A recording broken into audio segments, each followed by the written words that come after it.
Paramashivoham. Yes, so Nityananda, welcome back as we're going to move on to the next short power manifestation. It's going to be just a few seconds of the power manifestation, the power of length dimension. Each of us are going to sit and manifest the power of length dimension today. So what are we going to do today and what is the question? The question is, Tom has a new set of golf clubs. Using a club 8, the ball travels an average distance of 100 meters. Using a club, the ball travels an average distance of 108 meters. Using a club 6, the ball travels an average distance of 114 meters. So how far will the ball go if Tom uses the club 5? So that will be today's power manifestation questions, and there is an answers as well for this rounds of the power manifestation. So there is option 122 meters, 120 meters, 118 meters, and 116 meters. So we will take 30 seconds to 1 minute for this round of the power manifestation. Let's do that now. For all those who are newly joining us into this science of power manifestation, the power of length dimension is basically breaking the barriers of your logic, breaking everything whichever you think which is coming through you and you feel that, oh my god, it's not correct and it's something is blocking me. Breaking that barrier of logic is what comes to the directly of length dimension. So I hope all the participants are able to understand and come through. Let's begin the length dimension power now. Sit straight, please close your eyes. Take a moment to remember Swamiji onto your third eye, as I'm going to project the question and the options of the answers, like option A, option B, option C, and option D. If any one of the answers which you are able to see through your third eye, please note that down, and let's move on to the verification step in a few moments. Let's do that now.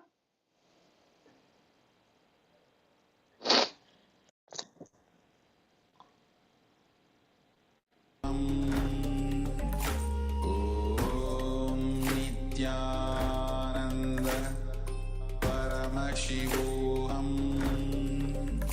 Om Nityananda Paramashivoham. Om Nityananda Paramashivoham.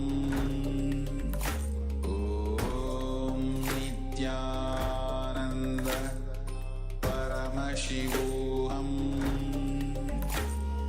Om Nityananda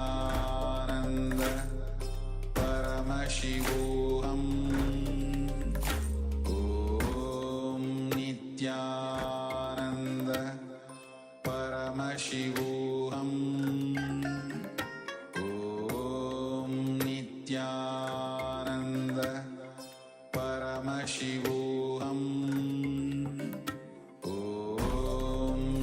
Nityananda Paramashivoham. Om Nityananda Paramashivoham. Om Nityananda Paramashivoham. Om Nityananda Paramashivoham. Om Nityananda Paramashivoham. Om